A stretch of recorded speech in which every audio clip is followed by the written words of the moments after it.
Michigan, 2007. A quiet suburban county, a place where nothing truly dark was ever supposed to happen, suddenly became the center of a cold case that would shake the entire nation. The victim was 34-year-old Tara Lynn Grant, a successful consultant, a devoted mother of two, and the emotional anchor of her family. When she vanished, all investigators found was a house filled with contradictions, and a husband who seemed just a little too ready for the cameras. As days turned to weeks, every lead collapsed. Rumors spread, stories twisted, and behind the scenes, police suspected a truth far darker than anyone imagined. One that wouldn't be confirmed until a shocking confession forced the case wide open. Before we begin, drop a comment with your country and the time right now. On the night of February 9, 2007, the cold air over Macomb County hung still, as if the Michigan winter knew something was about to shift. Tara Grant stepped through her front door just before midnight, suitcase in hand, the exhaustion of a long trip from Puerto Rico written in the soft slump of her shoulders. She had spent days in back-to-back meetings, living the life of a high-level consultant, flights, conference rooms, tight schedules. But home was supposed to be her place of calm, her reset, the place where her children waited for her with sleepy smiles and where routine, at least for a moment, made sense again. But that night, something was different. The house was quiet. Not peacefully quiet, unnervingly quiet. The children were already asleep. The au pair, barely 19, kept to her room. And Stephen, her husband, carried himself with a tension so sharp the air felt thinner around him. Their marriage had been strained for months. Tara's rising career had thrown the balance of the household off its axis, and Stephen never fully hid his bitterness about it. What began as small arguments slowly evolved into a pattern. Resentment disguised as concern, frustration couched as worry. Stephen would later tell investigators that the moment Tara walked in, the argument ignited almost immediately. He accused her of caring more about her job than her family. She pushed back, insisting she was doing everything she could to build the life they both wanted. Neither was in the mood to concede. Voices rose. Words were thrown like sparks in a dry field. According to Stephen's future recounting, Tara stepped out into the cold night, speaking to someone on her phone and saying, "I'll meet you at the end of the driveway." He claimed she left in a dark-colored car, that she didn't say goodbye, and that she didn't come back. But what troubled investigators later was how quiet the neighborhood had been. No car pulling up, no engine idling, no doors slamming. Neighbors who lived just feet away heard nothing out of the ordinary. And for a woman as connected to her children as Tara was, the sudden communication silence made no sense. Her phone didn't ping.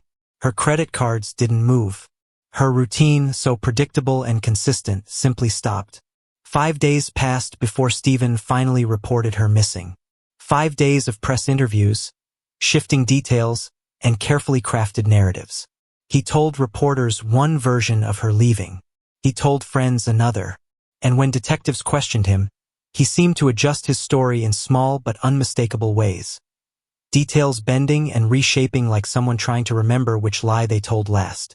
Police couldn't prove anything yet, but something in Stephen's behavior pressed against their instincts. The overly dramatic interviews. The eagerness to defend himself before anyone had accused him. The insistence that Tara leaving without warning was normal, even when everyone who knew her said it absolutely wasn't. Behind the walls of that home, something had happened. Something violent, something irreversible. And investigators felt certain the truth had been sealed inside long before the missing person report was filed. The only question now was, what exactly took place in those late-night hours after Tara walked through the door? And why was Stephen suddenly so determined to control every piece of the story? In the days after Tara Grant was reported missing, the quiet suburb of Washington Township found itself thrust into the center of a growing media frenzy. At the heart of it stood Stephen Grant, her husband, who, almost overnight, transformed from a grieving spouse into the most vocal, visible figure in the entire investigation. Before police could even organize their first formal briefing, Stephen had already begun giving interviews to nearly every broadcast outlet that would take him. He appeared on camera with a mix of anguish and indignation, his emotions seeming to shift depending on the audience. One moment, he was pleading for Tara to come home, his voice cracking, his hands shaking. The next, he was criticizing detectives, insisting they were harassing him, accusing them of focusing on the wrong person. He spoke with a kind of compulsive urgency, as if every microphone placed in front of him was a lifeline, and every silence was a threat. But something about his behavior felt off. Investigators who watched the broadcasts noticed how Stephen leaned into the role, how comfortable he became in front of the cameras. Missing spouses usually avoided the spotlight unless absolutely necessary. They clung to family, begged for privacy, tried to manage their grief quietly. But Stephen did the opposite. He invited attention. He seemed to rely on it. And with every interview, the inconsistencies mounted. In one story, he said he and Tara argued and she stormed out. In another, he claimed they barely spoke at all before she walked away. Sometimes she left in a car. Other times she left on foot. Sometimes she was furious. Other times she was strangely calm. Each retelling felt less like a memory and more like improvisation. A man grasping for a version of events that sounded believable. Journalists noticed. Detectives noticed. The public noticed. Meanwhile, inside the house, investigators observed another troubling pattern. Stephen hovered during searches, shadowing officers from room to room with an intensity that bordered on possessive. He made excuses for certain areas, clutter, mess, projects he didn't want anyone disturbing. But most concerning was the garage.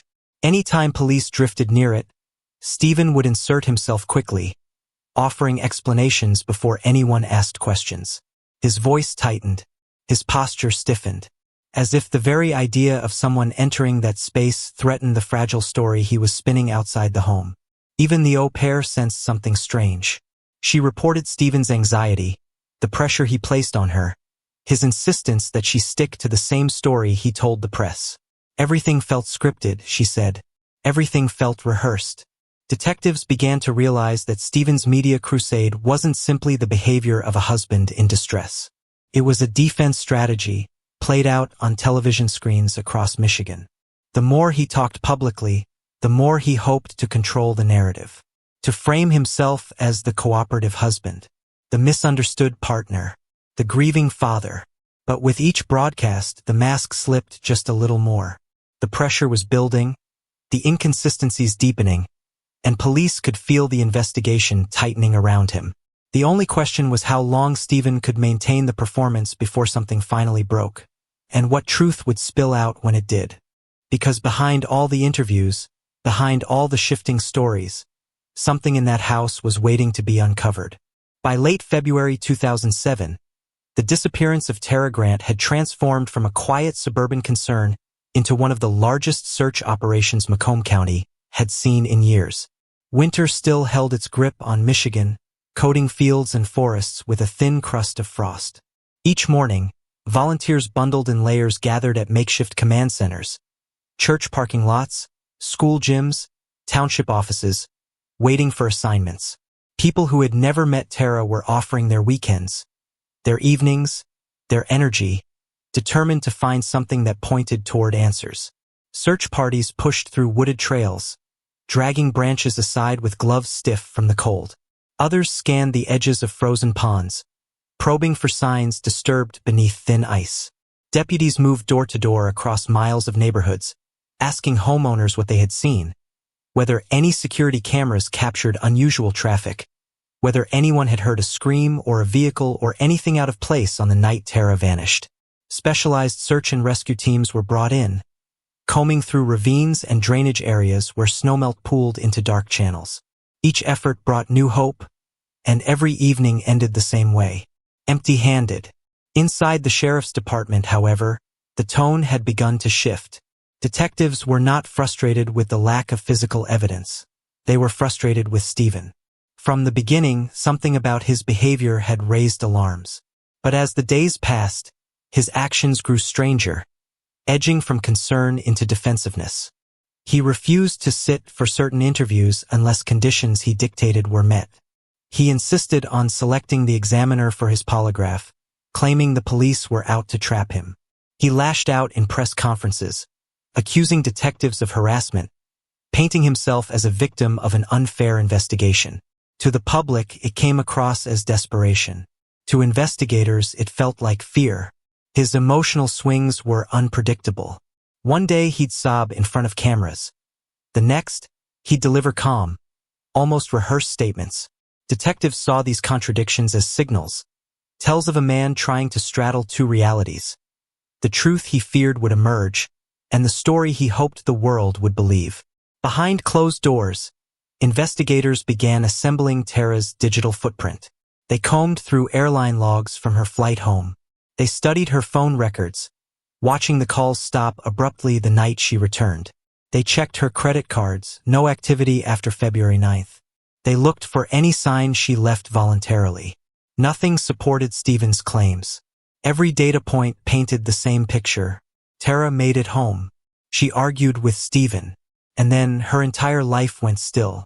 There was no evidence she ever walked out of that house alive. The realization tightened the investigation like a vice. Privately, detectives agreed that Stephen was no longer a husband searching for his missing wife. He had become the primary suspect. But suspicion wasn't enough. They needed legal grounds to dig deeper. So investigators began building a search warrant. Quietly, methodically, without alerting Stephen. They collected every inconsistency, every contradiction, every strange detail. They documented his behavior, his shifting stories, his refusal to cooperate. They identified the areas of the property that required immediate examination. And at the center of their planning was one location that raised the most concern: the garage. Stephen had been intrusive anytime officers approached it. Nervous, controlling, almost territorial. As if something inside those walls carried a truth he could not afford to let them uncover. As the final signatures were collected and the warrant prepared, detectives felt the weight of what the next hours could bring. They had searched fields, forests, and frozen ponds. They had considered every possible scenario, but all signs pointed back to the house, back to the place where the story began. They were ready to search every corner. What they found would be more horrifying than anything they were prepared for, and it would confirm their darkest fears about what had happened to Tara Grant. March 2nd, 2007, began like any other late winter morning in Macomb County. Gray skies, thin frost on windshields, the kind of cold that seeped slowly into bone. But for investigators, this was the day everything would change.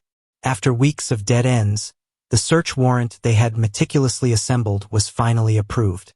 It granted them full access to the Grant property. Every room, every drawer, every inch of the home where Tara Grant was last seen alive. By early afternoon, a convoy of unmarked vehicles pulled quietly into the driveway. Detectives stepped out with purpose, prepared for confrontation, expecting resistance. Yet the house was silent. The car was gone. The lights were off. And Stephen Grant, who rarely left the property during the investigation, had vanished. The timing chilled them. Only hours earlier, someone had been home. Stephen's sudden disappearance wasn't coincidence. It was strategy. He knew they were coming. Still, the team pressed forward. They entered the house, noting the unusual cleanliness of certain areas, the untouched stillness of others. But their real attention, their real unease, drew them toward the garage. For weeks, Stephen had hovered whenever officers came near it. He'd offered excuses, explanations, even emotional outbursts to divert their attention. Now, with him gone, the garage felt heavier, colder, as if the space itself held tension. Detectives unlatched the door. Inside, the air carried a faint chemical smell. Cleaner, mixed with something metallic and harder to place. Boxes lined the walls. Tools hung neatly. And near the back corner, almost intentionally obscured by storage bins, was a cluster of black plastic garbage bags. Heavy, misshapen, tied in ways that suggested more than simple household trash. The room fell silent. A senior investigator stepped forward, gloves on, and gently pulled one of the bags open. Inside was something no amount of training could fully prepare for. A human torso, severed, wrapped carefully, almost reverently, in layers of plastic. Even before forensic confirmation, every officer in that garage knew who they had found. Tara. The woman whose smile looked out from missing person posters across the county. The mother of two waiting for her return. In that moment, the Grant home was no longer just a residence. It was a crime scene, a scene of brutality, a scene of betrayal. The discovery triggered a cascade of questions. Questions that darkened the investigation even further. Why would Stephen hide part of Tara's remains in his own garage? Why bring the torso back after discarding it in a park? Why take such enormous risks, only to keep the most incriminating evidence within steps of where he slept? Detectives didn't yet know that Stephen had panicked after learning the police were planning to search Stony Creek Metro Park. In a frantic attempt to control the situation, he retrieved the torso, believing irrationally that hiding it at home would delay the investigation. But now, his decisions revealed something else. He wasn't just panicked. He was unraveling. And the biggest question loomed above all others. Where was he now? Police scrambled into action. Alerts went out to local departments. Nearby counties were notified. Officers traced every recent call, every GPS ping, every possible escape route. The manhunt began with urgency born not only from the gruesome discovery but from fear. A man capable of murder, dismemberment, and deception was now on the run. The investigators could feel it. This wasn't a calm, calculated escape. Stephen Grant was desperate. Desperate people are unpredictable. Desperate people are dangerous. As night fell over Michigan, the search for Tara's killer widened across highways, forests, and rural backroads.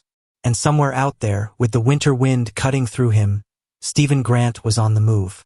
The moment investigators discovered Tara's torso in the garage, every officer in Macomb County understood what came next. Stephen Grant wasn't simply missing, he was a fugitive. Within minutes, law enforcement launched a full-scale manhunt that spread across Michigan like a fast-moving storm. Patrol cars lined major roadways.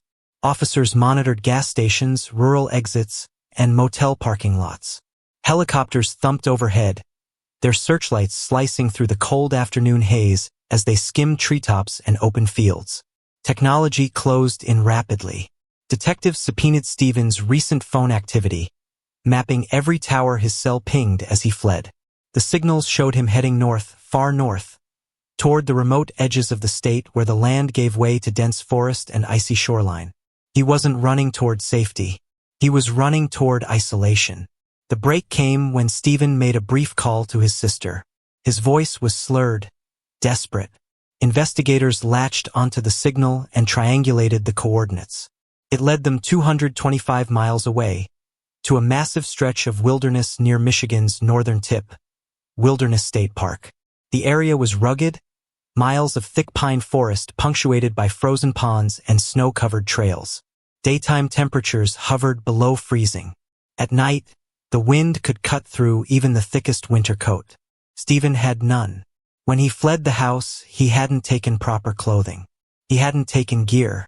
All he carried were pills, alcohol, and the crushing weight of his own guilt.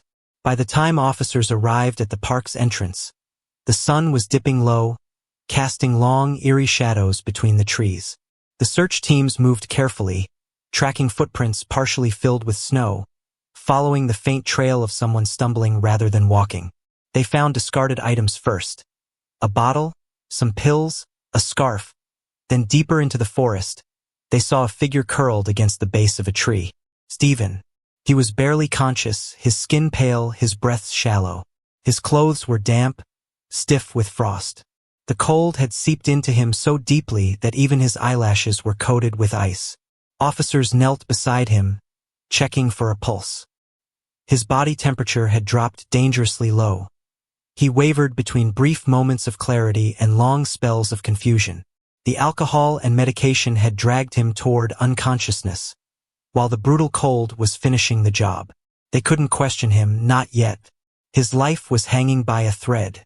A helicopter was summoned immediately. The blades whipped up loose snow as paramedics loaded him aboard, his body wrapped in emergency blankets. As the aircraft lifted into the air, the officers below watched, knowing what this moment meant.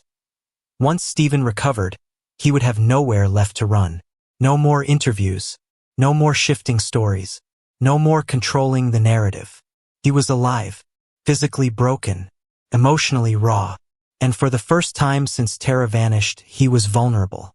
Police knew that when a man reaches that point, when the lies can no longer protect him and the cold nearly takes him, truth often becomes the only thing left to hold on to.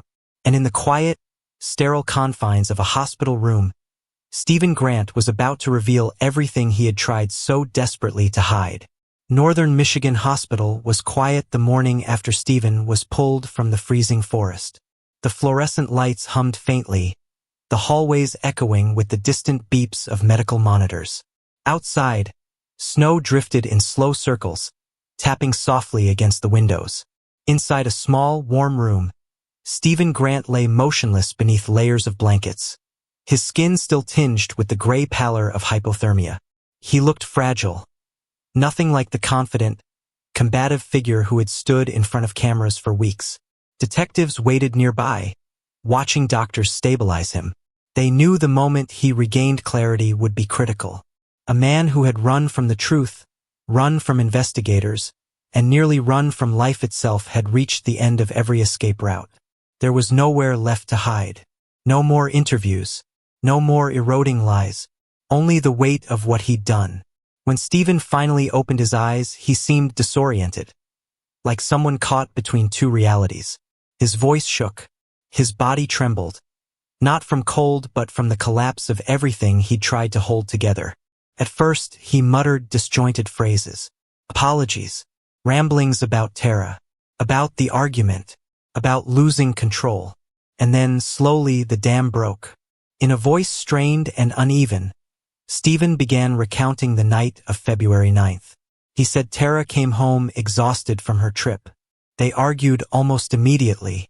He accused her of cheating, accused her of caring more about her career than their family. The fight escalated. Voices raised, emotions tangled in jealousy and resentment that had simmered for years. Tara wanted distance. Stephen wanted control. Neither backed down. He described how, in a moment of rage, something inside him snapped. He grabbed her. She struggled. Their children slept just down the hall, unaware of the violence unfolding in the next room. With chilling detachment, Stephen admitted he strangled her until she went still. Detectives listened in stunned silence. But the confession was only beginning. Once Tara was dead, panic set in. Stephen said he waited hours, sitting next to her body, unsure of what to do. The fear of being caught, of losing everything, began to consume him. Eventually, he moved her body to the trunk of his car and drove to his father's tool and die shop. There, in a place thick with memories of his childhood, he dismembered her. His voice faltered as he described the tools, the cleanup, the numbness that overtook him as he worked through the night. He then recounted how he scattered Tara's remains in Stony Creek Metro Park, choosing locations far apart to delay discovery. But when he learned police planned to search the park, panic surged again. In a frantic attempt to stay ahead of the investigation, he returned to retrieve Tara's torso, bringing it back to the garage where officers eventually found it. Every detail stunned investigators. Not just the brutality, but the calculated decisions he made afterward. The planning, the repositioning of evidence, the interviews, the manipulation. They had always suspected he was lying. But this level of violence, this level of deception, they had not been prepared for the full truth. Still, as the confession ended, one question clawed at the back of every detective's mind. Why now? Was it guilt finally consuming him? Fear that the manhunt meant the truth was inevitable? Or had the frigid night in the wilderness broken something inside him, leaving him with nothing left but the truth? Whatever the reason, the words were out. The lies were shattered. And the investigation had shifted irrevocably. Stephen Grant had confessed to killing his wife. But the impact of his words was just beginning to unfold. After several days of medical monitoring, Stephen Grant was finally stable enough to be moved. The hospital room that had briefly served as the place where he confessed to killing his wife was replaced by handcuffs, transport vehicles, and the cold, sterile echo of the Macomb County jail. The moment he returned home, not as a grieving husband, but as a confessed murderer, the atmosphere in the community changed. The story shifted from speculation to certainty, from mystery to consequence. Prosecutors wasted no time. Stephen was formally charged with premeditated murder and mutilation, a combination that carried the possibility of spending the rest of his life behind bars. The evidence collected against him was devastating. Physical remains recovered from the home, forensic analysis from the tool and die shop, notes from investigators who tracked his movements across the state, and the confession he delivered in chilling detail. The case was airtight. The courtroom became the center of Michigan's attention. Every hearing drew reporters, cameras, and curious onlookers. Inside, however, the tone was far more somber. Tara's family occupied the first few rows, quiet, composed, but visibly heartbroken. They listened as prosecutors reconstructed Tara's final hours, step by painful step. They listened to Stephen's own words describing the argument, the violence, and the aftermath. And through it all, they remained steady, refusing to look away from the truth of what had been done. Stephen's defense team faced an impossible battle. Their strategy centered on claiming emotional instability, arguing that Stephen acted in a moment of uncontrollable rage rather than premeditation. They tried to depict him as a man overwhelmed by jealousy, by insecurity, by the pressure of playing both stay-at-home father and supportive husband. But the jury saw a different portrait. They saw a man who fled the moment police closed in. They saw a man who dismembered his wife's body and hid the remains. They saw lies told to the media, manipulations executed in front of the entire state, and an attempted escape into the wilderness that nearly ended in suicide. Heat-of-the-moment violence does not explain methodical concealment. It does not explain press manipulation. And it does not explain retrieving a torso from the woods and hiding it in the garage. The courtroom listened, and the jury understood. On December 21, 2007, after deliberation that felt far shorter than the gravity of the case suggested, Stephen Grant was found guilty of second-degree murder. Weeks later, the judge delivered his sentence, 50 to 80 years in prison, a punishment severe enough to ensure that Stephen would live out most, if not all, of his remaining years behind concrete walls and steel bars. The announcement brought a measure of relief, but not closure. For Tara's family, justice could not bring her back. It could not erase the fear her children lived with or the permanent absence carved into every holiday, every birthday, every quiet moment when Tara should have been there but wasn't. Justice answered what happened, but it could not answer the deeper question that lingered long after the verdict was read. How do you rebuild a life that's been split apart so violently, so publicly, and so permanently? In the years that followed Tara Grant's murder, the echoes of her absence spread far beyond the courtroom that convicted her husband. The shock of the crime may have faded from headlines, replaced by newer tragedies and fresher scandals. But for Tara's family, the grief never receded. It simply changed shape. It became quieter, heavier, something woven into the rhythm of daily life. Tara's sister, Alicia Standifer, stepped into a role she had never imagined for herself. Guardian to Tara's two young children. They were just 7 and 3 when their mother disappeared, too young to grasp what had happened, too innocent to understand the permanence of loss. Alicia and her husband brought them into their home in Ohio, creating a new life that blended protection with painful honesty. Their goal was simple: shield the children from the darkest details until their minds were ready, but never let Tara's memory fade. Every milestone became bittersweet. School events, birthdays, holidays, each held a quiet moment where someone would catch a reflection of Tara in the children's smile, or hear her laugh echoed in theirs. Alicia kept Tara's photos around the home, not as a shrine, but as an anchor, a reminder that Tara had lived fully, that she had loved fiercely, and that her story didn't begin or end with violence. But trauma rarely confines itself to a single generation. Stephen's father, William Al Grant, struggled under the crushing weight of his son's actions. A man who had lived a long life filled with its own losses, marriages, setbacks, recoveries, found himself bearing a burden too heavy to articulate. The disbelief that Stephen could commit such an act, the guilt of wondering what signs he had missed, and the horror of Tara's death created a storm he could not escape. In June 2008, A little over a year after Tara's remains were found, Al Grant died by suicide. Friends and neighbors said he was never the same after Stephen's arrest, that his grief ran deeper than anything they'd ever witnessed. His death became another thread in a story already defined by heartbreak, an aftershock of a crime that shattered multiple families. Meanwhile, the public fascination with the case grew. Documentaries, true crime books, reenactment shows on Investigation Discovery and the Biography Channel all revisited Tara's story. They examined the marriage, the jealousy, the lies, the unraveling of a man who feared losing control. Some episodes focused on the au pair, others on the dismemberment, others on the manhunt. But no matter how it was told, the center of the story was always Tara, a vibrant, driven woman whose ambition was matched only by her devotion to her children. For her family, these portrayals were emotionally complicated. They appreciated the empathy. They appreciated that people remembered Tara as more than a victim. But they also understood that no retelling could ever communicate the true scale of what had been taken. Tara had been a daughter, a sister, a friend. She had been the kind of mother who left notes in lunchboxes and made time for bedtime stories no matter how long she'd been away on business trips. She had been someone who worked tirelessly, laughed easily, and loved deeply. And still, amid the love and the memories, one question continued to haunt those closest to her. Could anything have prevented this?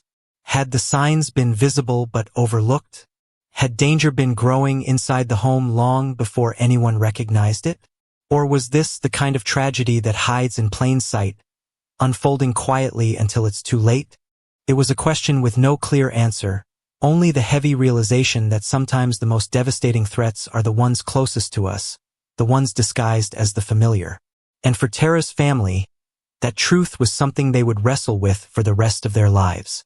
In the months after Stephen Grant's conviction, an unsettling quiet settled over Macomb County. It was the kind of silence that comes after a storm, heavy, reflective, charged with a sense of permanent change. Neighbors who once waved casually across driveways now looked closer at the homes around them. Parents lingered a little longer at school pickups. Conversations whispered between grocery aisles turned toward the same question. How could something so horrific unfold in a place that felt so safe? Tara's murder didn't just shock the community. It reshaped it. Local organizations began holding forums on domestic abuse, emotional manipulation, and the warning signs of escalating violence. Attendance surged. People asked questions they had never dared ask before. How does a person hide cruelty behind charm? How do you spot manipulation when it's quiet, subtle, and woven into everyday life? And most painfully, could Tara's death have been prevented? The Grant case shattered the illusion that danger always comes from outside. Instead, it revealed a truth communities rarely confront. Sometimes the greatest threat grows within a home that looks picture-perfect from the street. A well-kept lawn, a friendly wave, a smiling couple at school events. All surface images that mask the complex, private dynamics no one else sees. Reporters covering the case repeatedly echoed the same sentiment.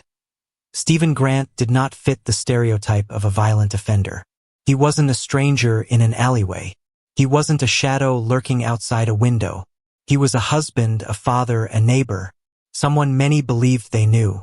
And that, for Macomb County, was the most terrifying part. Stephen's confession, delivered in that stark hospital room, removed all ambiguity. His conviction delivered legal closure. But instead of restoring a sense of safety, it created a new kind of fear. If a man capable of such brutality could hide his intentions behind normalcy, then what other dangers might be quietly living behind other closed doors? People replayed the timeline. The interviews, the inconsistencies, the staged grief. They remembered how comfortable Stephen had seemed in front of cameras, how he manipulated public sympathy, how he tried to cast suspicion anywhere but on himself. And they wondered how many of those behaviors might look familiar in people they knew. Schools introduced new family support resources. Local shelters noticed an increase in calls. Counselors reported that more couples sought help navigating conflict. The ripple effect of Tara's story touched nearly every corner of the community, prompting a collective reevaluation of what normal really looks like. The case became a cautionary tale taught in workshops, featured in college criminal justice courses, and discussed in seminars on domestic violence intervention. Tara's name was invoked not as a statistic, but as a reminder of how deeply hidden danger can be, and how important it is to recognize small signs before they escalate into tragedy. Because if something this horrific could happen in a quiet suburban home, in a neighborhood where everyone felt safe, then it could happen anywhere. That realization became the case's final, painful legacy. One that forced an entire community to look inward, examine its assumptions, and commit to seeing the unseen. And in that collective reckoning, Tara's story continued to change lives long after her own had been taken. The story of Tara Grant is one that lingers long after the final court ruling, because at its core, it is not just a tale of crime. It is a reminder of how fragile the foundations of family can be, even when everything outwardly appears stable. What began as a routine missing person report quickly evolved into a case that held an entire nation in suspense. Behind the media frenzy, behind the interviews and speculation, lay a quieter, more devastating truth: that danger had been living inside Tara's home long before anyone realized it. Stephen Grant's confession, delivered in a hospital bed as his body fought off hypothermia, finally revealed the painful details investigators had been searching for. It brought clarity but not comfort, justice but not healing. It provided answers, but none that could ease the loss of a mother whose children would grow up remembering her through stories, photographs, and the love of extended family who stepped forward when their world collapsed. In Macomb County, Tara's case changed more than policies, it changed people. It heightened awareness, encouraged conversations about emotional manipulation and domestic violence, and reminded neighbors everywhere that silence can be dangerous, and that red flags often hide in plain sight. The resolution, fueled by confession and undeniable physical evidence, closed the legal chapter. But Tara's true legacy lives in the lessons her story continues to teach, and in the determination of those who keep her memory alive. If this case moved you, take a second to share your thoughts in the comments below. Every story deserves to be remembered.